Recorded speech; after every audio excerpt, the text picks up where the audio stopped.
Good morning मेरे प्यारे साथियों। जैसा कि आप सभी जानते हैं, मेरा नाम विकास कुमार। मैं आपको इलेक्ट्रॉनिक्स के इस लेक्चर में फिर से स्वागत करता हूं।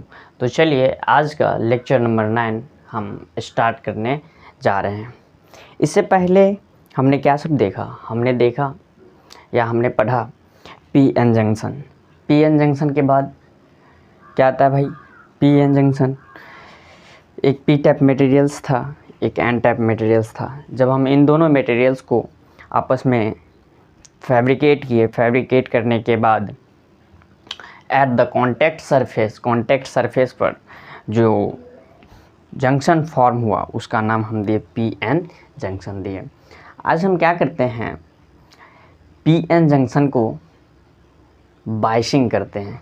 बाइसिंग मतलब कि हम उसमें वोल्टेज अप्लाई करते हैं। जैसे कि देखिए, apply the DC voltage across PN junction के अक्रॉस डीसी वोल्ट अप्लाई करेंगे, या ऐसे भी कह सकते हैं जब हम उसके अक्रॉस पीएन जंक्शन के अक्रॉस डीसी वोल्ट को अप्लाई करेंगे तो उसी का सेकेंड नाम हो जाएगा बाइसिंग।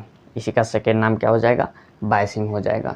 ठीक है, अब देखिए क्या कह रहा है। Biasing refer to use of DC voltage. Biasing DC voltage के लिए ही यूज किया गया है। अगर हम डीसी वोल्टेज लगाते हैं, डीसी वोल्टेज मतलब डायरेक्ट वोल्टेज कहाँ से सप्लाई होगा? बैटरी से। तो अगर हम बैटरी से सप्लाई करते हैं डायरेक्ट वोल्टेज, उसके लिए ही यूज किया गया है बाइसिंग मतलब कि अप्लाई करो, डीसी वोल्टेज को अप्लाई करो। तो क्या कह रहा है भाई? Biasing refer to use of DC voltage to establish certain operating condition for an electronics device. जब हम डीसी वोल्ट यूज करते हैं तो कुछ हम जो हम ऑपरेट करेंगे उसकी कंडीशन को हम उसको ऑपरेट करेंगे, उसको चलाएंगे, उसकी कंडीशन को हम क्या करते हैं? कंडीशन को एस्टेब्लिश करते हैं, उस कंडीशन को एस्टेब्लिश करते हैं। इसीलिए हम क्या करते हैं? डीसी वोल्टेज अप्लाई करते हैं और उसको ऑपरेट करते हैं। ठीक है, फॉर ए इलेक्ट्रॉनिक्स डिवाइस के लिए। In relation to PN junction there are 2 types of biasing. हम कितने टाइप्स में बाइसिंग करेंगे भाई? 2 टाइप्स में बाइसिंग करेंगे। अगर पीएन जंक्शन है तो हमारे पास फर्स्ट जो होता है फॉरवर्ड बाइसिंग, सेकेंड क्या होता है? Reverse biasing. फॉरवर्ड बाइसिंग में क्या होगा भाई? हम क्या करेंगे? पीएन जंक्शन में अप्लाई करेंगे डीसी वोल्टेज, जो डीसी वोल्टेज बैटरी देगी, और वो बैटरी क्या करेगी? अगर हम फॉरवर्ड की बात करते हैं तो पीएन जंक्शन में इस तरह से उसके क्रॉस हम डीसी वोल्टेज लगाएंगे जो पॉजिटिव साइड के डायरेक्शन में पॉजिटिव टर्मिनल्स होगा और नेगेटिव साइड के डायरेक्शन में नेगेटिव टर्मिनल्स होगा। तो लिखा गया है कि when external DC voltage applied to PN junction in such a direction that is cancel the potential barrier, thus allow to current flow. हम देखे थे कि पीएन जंक्शन के पास क्या होता है भाई? पोटेंशियल बैरियर क्रिएट हो जाता है। पोटेंशियल बैरियर के कारण एन टाइप के जो इलेक्ट्रॉन्स थे, वो फ्री इलेक्ट्रॉन्स थे, वो पी साइड नहीं मूव कर सकते थे, और पी साइड के जो हॉल्स थे वो एन साइड मूव नहीं कर सकते थे। तो क्या हुआ था? वहाँ पर बैरियर क्रिएट हो गया था। बैरियर क्रिएट होने के कारण ही ये इलेक्ट्रॉन्स से रुके हुए थे। इलेक्ट्रॉन्स के लिए ये जो जंक्शन था वो रिस्ट्रिक्टेड था। तो अब हम क्या करते हैं? इसके अक्रॉस पोटेंशियल डिफरेंस को लगाते हैं, मतलब बैटरी को अप्लाई करते हैं। देखिए, ये पॉजिटिव चार्ज है, पी टाइप्स मटेरियल है, इसीलिए हम पॉजिटिव चार्ज को फ्री हॉल्स को हम इससे दिखाए हैं, हॉल से। और ये एन टाइप के मटेरियल्स हैं जिसमें इलेक्ट्रॉन्स फ्री हैं, तो ये इलेक्ट्रॉन्स को दिखाएं। जैसे ही हम क्या करते हैं? डीसी वोल्टेज को अप्लाई करते हैं। जैसे डीसी वोल्टेज अप्लाई किए तो पी टाइप मटेरियल्स के अक्रॉस हम पॉजिटिव टर्मिनल्स को कनेक्ट किए और एन टाइप के अक्रॉस हम नेगेटिव टर्मिनल्स को कनेक्ट किए। इससे पहले क्या था, अगर हम बात करें तो इससे पहले क्या था, पॉजिटिव की ओर कौन था भाई, पॉजिटिव टर्मिनल्स की ओर नेगेटिव चार्ज था, नेगेटिव चार्ज था। और एन टाइप मटेरियल्स के अंदर क्या था, पॉजिटिव चार्ज था जब बैरियर क्रिएट हुआ था तो, ठीक है। इन दोनों ने बैरियर क्रिएट किया। इन दोनों की जो डायरेक्शन देखेंगे तो डायरेक्शन किधर है, अगर हम डीसी वोल्टेज को ओपन करते हैं, थोड़ी देर के लिए इस सर्किट को ओपन करते थे, इन दोनों की डायरेक्शन किधर है, इसकी डायरेक्शन इधर है, इसकी डायरेक्शन इधर है, पॉजिटिव से निकल कर, ठीक है। अब हम इसमें अप्लाई करते हैं, डीसी वोल्टेज को अप्लाई किए, हम बायसिंग किए, तो बायसिंग करते ही ये जो पोटेंशियल बैरियर है ये पॉजिटिव से निगेटिव की तरफ फील्ड जाता है, पॉजिटिव से निगेटिव की तरफ, पॉजिटिव से निगेटिव की तरफ। लेकिन अब ये डीसी वोल्टेज अप्लाई करते ही ये जो पॉजिटिव टर्मिनल्स हैं, पॉजिटिव पी टाइप सेमीकंडक्टर हैं और ये एन टाइप सेमीकंडक्टर हैं, ये पी टाइप सेमीकंडक्टर क्या करने लगेंगे, पॉजिटिव साइड से फील्ड को इमिट करेंगे और ये कहाँ तक भेजेंगे, नेगेटिव टर्मिनल तक भेजेंगे। तो इसके पाथ में, इसके बीच में देखिए तो इसके फील्ड की direction towards the N type की ओर है, लेकिन इसके फील्ड की डायरेक्शन क्या है, टुवर्ड्स द पी टाइप की ओर है। तो क्या करेगा भाई, ये बैरियर कितने वोल्ट तक था, पोटेंशियल बैरियर 0.1 से 0.7 वोल्ट तक था, पोटेंशियल बैरियर 0.1 से 0.7 वोल्ट तक था। तो अब देखिए बच्चा, ये बैरियर इसके अगेंस्ट वर्क करेगा, ये बैरियर इसके अगेंस्ट वर्क करेगा, इस फील्ड को क्या करना है, स्टार्ट कर देगा, कैंसिल करना है, स्टार्ट कर देगा। ये फील्ड तब तक कैंसिल नहीं होगी जब तक कि इसकी पोटेंशियल बैरियर जितनी है उतनी फील्ड की इंटेंसिटी ना हो। अगर 0.7 वोल्ट इसकी पोटेंशियल बैरियर है तो इस फील्ड को 0.7 वोल्ट तक देना पड़ेगा, तभी इसकी बैरियर क्या होगी, धीरे धीरे उसके बाद स्टार्ट होगी, धीरे धीरे कम होना स्टार्ट होगी। तब तक ये क्या करेगा, इक्विलिब्रियम स्टेट में रखेगा, क्योंकि पॉजिटिव से नेगेटिव की डायरेक्शन है, पॉजिटिव से नेगेटिव की डायरेक्शन है, पॉजिटिव से नेगेटिव, लेकिन इधर पॉजिटिव से नेगेटिव की ये डायरेक्शन है, पॉजिटिव से नेगेटिव की ये डायरेक्शन है, पॉजिटिव से नेगेटिव की ये डायरेक्शन है। तो इन दोनों केस में देखिए कि ये फील्ड बीच में जो बैरियर है, डिप्लेशन लेयर है, इस लेयर में फील्ड की डायरेक्शन इसकी फील्ड की डायरेक्शन से क्या है, अपोजिट है। इसीलिए ये फील्ड हम क्या करेंगे, लगातार इसमें वोल्टेज अप्लाई करते जाएंगे, वोल्टेज सप्लाई करते जाएंगे। और कब तक सप्लाई करेंगे, जब तक इस पोटेंशियल बैरियर के वोल्टेज के बराबर ना हो जाए। पोटेंशियल बैरियर के वोल्टेज के बराबर हो गया तब हम क्या करेंगे भाई, तब ये ब्रिज जो है, ये डिप्लेशन लेयर, ये क्या होने लगेगी, डिक्रीज होने लगेगी, और डिक्रीज होते होते होते होते क्या हो जाएगा, ये जीरो हो जाएगा। और उसके बाद ये करंट क्या करने लगेगा, फ्लो करने लगेगा, पॉजिटिव से नेगेटिव इलेक्ट्रॉन्स इधर मूव करने लगेंगे, ठीक है। फर्स्ट पॉइंट क्या है, टू अप्लाई फॉरवर्ड बायस। ये सब हम इतनी डीपली डिस्कशन किए हैं कि अब हमें थोड़ा थोड़ा बताएंगे तो उसी से हम लोग और अधिक समझ सकते हैं। इससे पहले हम इसके बेस को कंप्लीट कर चुके हैं अच्छे से। तो इसीलिए देखिए फर्स्ट पॉइंट क्या है, टू अप्लाई फॉरवर्ड बायस। हम क्या किए, ऐसी कंडीशन को पी साइड वाले मटेरियल्स को पॉजिटिव टर्मिनल से और एन साइड वाले मटेरियल्स को नेगेटिव टर्मिनल से अगर कनेक्ट करते हैं तो ऐसे बायसिंग को क्या कहेंगे, फॉरवर्ड बायसिंग। या फॉरवर्ड बायसिंग ऐसे बायसिंग को कहेंगे जिसमें क्या होगा, ये डिप्लेशन लेयर क्या होगी, धीरे धीरे डिक्रीज होगी, डिप्लेशन लेयर धीरे धीरे डिक्रीज होगी। तो ऐसे अगर कोई बैटरी अगर बायस कर रहा है, ऐसे कोई बैटरी अगर बायस हो रहा है तो हम उस बैटरी को क्या कहेंगे कि ये अभी जिस कंडीशन में ऑपरेट हो रहा है उस कंडीशन का नाम क्या है, फॉरवर्ड, ठीक है। तो फॉरवर्ड के लिए पी साइड वाले मटेरियल्स को पॉजिटिव टर्मिनल से, एन साइड वाले मटेरियल्स को नेगेटिव टर्मिनल्स के बैटरी से कनेक्ट कर दो।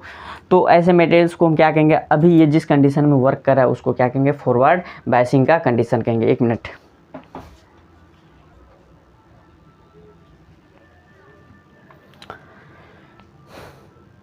तो यही हम कहें, to apply the forward bias. Apply the forward bias, connect the positive terminal of the battery to P side.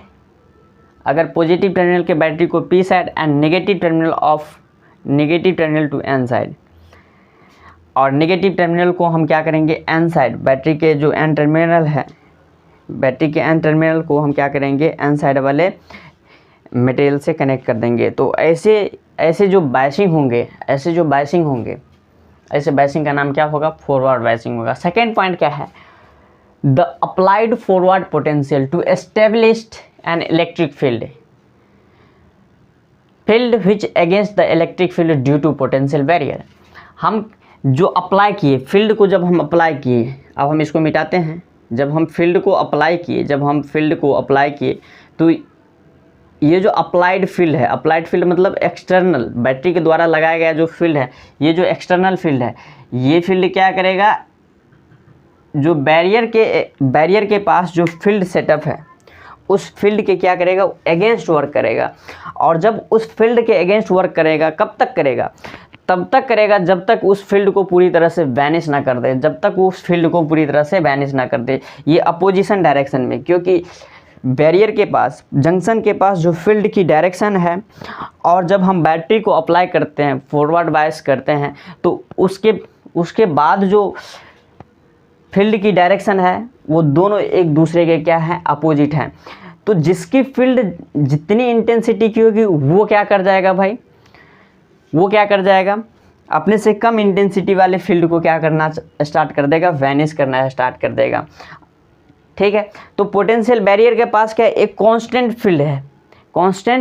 Field है, बैरियर के पास क्या है, एक कांस्टेंट फील्ड है। कांस्टेंट फील्ड कितना है, 0.3 वोल्ट से 0.7 वोल्ट, इतना ही के बीच में रह सकता है। लेकिन जब हम एक्सटर्नल बैटरी को यूज करते हैं तो उस बैटरी के पास हमारे हाथ में रहता है, हमारे हैंड में रहता है कि हम कितना फील्ड में इंटेंसिटी दें, हम कितना इंटेंसिटी का फील्ड लगा सकते हैं।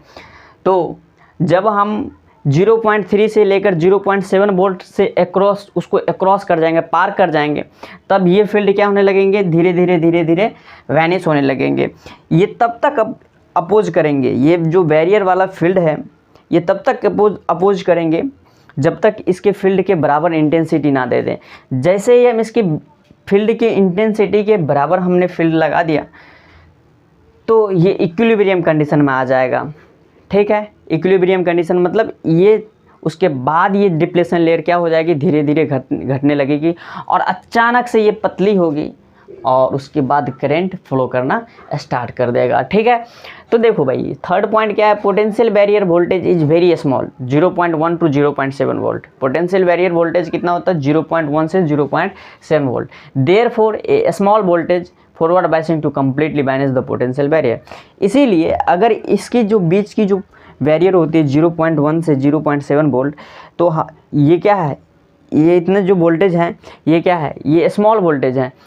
अब हम क्या करते हैं, स्मॉल वोल्टेज फॉरवर्ड बायसिंग, हम क्या करते हैं, एक छोटा सा स्मॉल वोल्टेज, इतना ही वोल्टेज का हम फॉरवर्ड बायसिंग करेंगे तो इस फील्ड को, इस बैरियर को, वोल्टेज जो बैरियर है इस बैरियर को क्या करेगा, ये बैनिश करना स्टार्ट कर देगा और ख़त्म कर देगा, ख़त्म कर देगा। बैनिश मतलब होता है ख़त्म करना। ठीक है, when potential barrier is banished junction resistance become 0।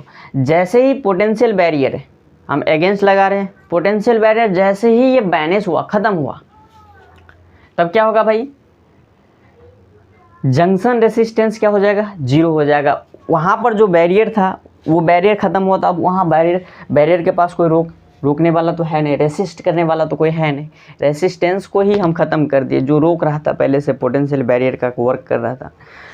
अब जैसे ही ख़त्म हुआ तो अब क्या करेगा, suddenly current flow in the circuit, suddenly क्या करने लगेगा, पी से एन टाइप के, पी साइड से एन साइड की ओर भागने लगेगा, एन साइड से इलेक्ट्रॉन्स पी साइड की ओर भागने लगेगा और करंट क्या होने लगेगा, स्टार्ट हो जाएगा। तो ऐसे करंट को हम क्या कहेंगे, फॉरवर्ड करंट, क्योंकि हमने फॉरवर्ड बायसिंग किया है, पी को पी साइड से, एन को एन साइड से, तो ये क्या होगा, फॉरवर्ड बायसिंग। और फॉरवर्ड बायसिंग में जो करंट हमें प्रोड्यूस होगा जब बैरियर ये जो बैरियर, वोल्टेज बैरियर, ये बैरियर ख़त्म होने के बाद, तो ऐसे करंट को क्या कहेंगे, फॉरवर्ड करंट है, क्योंकि ये फॉरवर्ड बैटरी के टर्मिनल, कहने का मतलब क्या हुआ कि फॉरवर्ड वोल्टेज अप्लाई किया और फॉरवर्ड वोल्टेज अप्लाई करने के बाद जो करंट मिला हमें उसको हम क्या कहें, फॉरवर्ड करंट कहें। ठीक है, देखो some important point to be noted when forward bias of PN junction. जब हम पीएन जंक्शन के अक्रॉस फॉरवर्ड बायसिंग किए तो कुछ पॉइंट हमें नोट करने के लिए आया, कुछ पॉइंट हमें नोट करना होगा। जैसे कि देखिए फर्स्ट पॉइंट है potential barrier is reduce at some forward voltage 0.1 to 0.7 volt. ये जो पोटेंशियल का बैरियर है ये धीरे धीरे क्या होने लगता है, रिड्यूस होने लगता है। जंक्शन पर जो पोटेंशियल बैरियर है ये धीरे धीरे रिड्यूस होने लगता है। कब रिड्यूस होने लगता है, जब हम क्या करते हैं, अप्लाई करते हैं external forward voltage, external voltage apply कर, it is eliminated all together, it is eliminated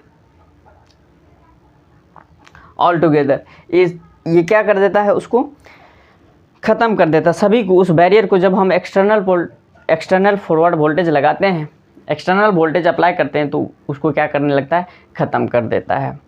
ठीक है, रिड्यूस कैसे होता है, धीरे धीरे रिड्यूस होता है। 0.3 वोल्ट से 0.7 वोल्ट जो पोटेंशियल बैरियर है जंक्शन के पास वो धीरे धीरे रिड्यूस होता है। ऐसा नहीं है कि अचानक से रिड्यूस हो गया, नहीं, एक्सपोनेंशियली रिड्यूस होता है। अब देखिए the junction low resistance offered और forward resistance to current flow. ये जंक्शन क्या करता है, लो रेसिस्टेंस ऑफर करता है। लो रेसिस्टेंस क्यों, क्योंकि ये जितना रेसिस्टेंस ऑफर करता है, रेसिस्टेंस का मतलब ही हुआ कि हमें उसके प्लेस पर एनर्जी देना है और एनर्जी देने के बाद वो क्या, उससे हम वर्क करवा लेंगे। ये रोक के इसलिए रखा है क्योंकि यहाँ पर एनर्जी हमें देना पड़ेगा बैरियर के पास। तो इसको हम कह सकते हैं कि लो रेसिस्टेंस। लो रेसिस्टेंस क्यों ऑफर करता है भाई, लो रेसिस्टेंस मतलब थोड़ा सा स्मॉल अमाउंट में एनर्जी हमें देना पड़ेगा इसको फ्री करने के लिए, फ्री करवाने के लिए, इसीलिए हम कह सकते हैं कि लो रेसिस्टेंस ऑफर करता है। स्मॉल अमाउंट में एनर्जी देना पड़ेगा, इसीलिए स्मॉल अमाउंट में हम क्या कहेंगे, स्मॉल रेसिस्टेंस ऑफर करता है। तो the junction low resistance offer called forward resistance. Junction के पास जो रेसिस्टेंस ऑफर होता है वो कैसा है, लो रेसिस्टेंस है, इसीलिए हम इस रेसिस्टेंस का नाम क्या कहेंगे, फॉरवर्ड। फॉरवर्ड के केस में लो रेसिस्टेंस ऑफर करता है, याद रहे, क्योंकि फॉरवर्ड वोल्टेज 0.3 से 0.7 वोल्टेज ही होता है। ठीक है, तो इसीलिए इतना हम एनर्जी देंगे, इतना एनर्जी देने के बाद ये ख़त्म हो जाता है। तो इतना एनर्जी तो बहुत कम एनर्जी हुआ, अगर देखा जाए तो एक स्विच की तरह काम करता है, बहुत ज़्यादा भी नहीं हुआ। तो इसीलिए हम कहेंगे कि यहाँ पर फॉरवर्ड जब हम बायसिंग करते हैं तो लो रेसिस्टेंस ऑफर करता है। Current flow in the circuit due to established low resistance path. Low resistance path के कारण ही करंट फ्लो कर पाता। अगर हाई रेसिस्टेंस पाथ होता तो करंट नहीं फ्लो करता, हम एनर्जी देते जाते करंट को पास करने के लिए, लेकिन करंट पास ही नहीं होता, इलेक्ट्रॉन्स पास ही नहीं होता। ठीक है, the magnitude of current depend upon the forward voltage. और इसमें क्या होता है कि करंट का जो मैग्नीट्यूड है वो किस चीज़ पर डिपेंड करता है, तो फर्स्ट थिंग क्या है, अप्लाइड फॉरवर्ड वोल्टेज, हम कितना फॉरवर्ड वोल्टेज लगा रहे हैं। देखिए ये जो ग्राफ है, ये ग्राफ क्या है, इधर है करंट, वाई एक्सिस पर हमने क्या रखा, करंट को रखा। करंट क्या है, मिली एम्पियर में है, और इधर क्या है, वोल्टेज है, ये क्या है, फॉरवर्ड वोल्टेज। देखिए जब हम क्या करते हैं, वोल्टेज अप्लाई करते हैं, धीरे धीरे वोल्टेज अप्लाई करते हैं, कहाँ तक करते हैं, 0.7 वोल्ट तक। कहाँ तक, 0.7 वोल्ट। तो 0.7 वोल्ट तक ये क्या करता है, करंट धीरे धीरे ये डिप्लेशन लेयर छोटा हो रहा है, डिप्लेशन लेयर छोटा होते जा रहा है। इसका मतलब क्या, पतला होते जा रहा है, पतला होते जा रहा है। और कहाँ तक होगा, जहाँ पर जाके इसकी जो बैरियर होगी वो ख़त्म होने के एग्जैक्ट पॉइंट पर होगी। तो ये 0.7 वोल्ट मान के चलिए कि ये रोक के रखा है 0.7 वोल्ट। तो ये 0.7 वोल्ट तक हम इसको देते जाएंगे। जैसे ही बैरियर ख़त्म हुआ वैसे ही ये करंट शार्पली इंक्रीज करना स्टार्ट कर दिया। वैसे ही ये करंट, अब देखो स्मॉल वोल्टेज में मान के चलो ये 0.9 वोल्टेज में हमें करंट बहुत ज़्यादा मिलता है, लेकिन 0.7 वोल्टेज तक हमें स्मॉल अमाउंट में करंट मिल रहा था, और वो भी करंट किसके कारण मिल रहा था, माइनॉरिटी चार्ज कैरियर के कारण मिल रहा था। ठीक है, तो यहाँ से हम इसको देखते हैं। आज हमारा पीएन जंक्शन में फॉरवर्ड बायसिंग ख़त्म हुआ है। कल की क्लास में हम देखेंगे रिवर्स बायसिंग। रिवर्स बायसिंग क्या होता है, और रिवर्स बायसिंग होने के बाद ये चैप्टर हमारा यहाँ पर ख़त्म होगा, और इसके बाद ख़त्म होने के बाद ये चैप्टर तब हम लोग चलेंगे सेमीकंडक्टर डायोड में। इसी के एक स्टेप आगे बढ़ेंगे, इसी से थोड़ा सा और डीपली आगे बढ़ते जाएंगे। तब तक के लिए वीडियो पसंद आता है, लेक्चर पसंद आता है तो शेयर कीजिए, सब्सक्राइब कीजिए और अपने दोस्तों में भी शेयर कीजिए। तो चलिए हम इस लेक्चर को यहाँ पर हम एंड करते हैं। और सोच रहे थे, एक विद्यार्थी ने हमें व्हाट्सएप पे कमेंट किया था कि सर इलेक्ट्रोडायनेमिक्स स्टार्ट कर दीजिए, इलेक्ट्रोडायनेमिक्स के कोर्स में सर प्रोवाइड करवाइए। तो इलेक्ट्रोडायनेमिक्स के कोर्स के लिए अभी तो थोड़ा सा बहुत ज़्यादा गर्मी है, हीट वेव बहुत अधिक है, अपने पीक पॉइंट पर है। तो इस हीट वेव को अपने पीक पॉइंट से डिक्रीज होने दीजिए, और उसके बाद हम इस चीज़ पर विचार करेंगे। हम सोचते हैं कि इसको ख़त्म करने के बाद करंट की जो चैप्टर है, करंट है, स्पेशली जो करंट है, उस करंट को हम ख़त्म करें। तो जैसा होगा देखा जाएगा, विद्यार्थी क्या कहते हैं उसके अकॉर्डिंग हम भी एक्ट करेंगे। तब तक के लिए तैयारी कीजिए। हाँ, एक चीज़ और आता होगा स्टूडेंट के मन में कि सर इसमें, पहले इसको नोट कर लीजिए, ठीक है, कि सर इसमें मैथमेटिक्स नहीं है, मैथमेटिक्स निग्लेजेबल है, इसमें ये जो है इसमें सिर्फ थ्योरेटिकल पार्ट है। इसको समझना हमारे लिए चैलेंजिंग भी रहता है, क्योंकि मैथमेटिक्स रहता है तो हम इजीली उस चीज़ को समझ जाते हैं। लेकिन यहाँ पर क्या है, थोड़ा सा ये थ्योरेटिकल पार्ट है, इसको थिंक कीजिएगा, इमेजिनेशन कीजिएगा, तब समझ पाइएगा। हाँ, इसमें मैथमेटिक्स बहुत कम इन्वॉल्व है, आपको कहीं कहीं देखने को मिलेगा। लेकिन अगर हम इलेक्ट्रोडायनेमिक्स की बात करें या और भी टॉपिक, किसी अदर टॉपिक की बात करें फिजिक्स में, तो उसमें मैथमेटिक्स बहुत अधिक है।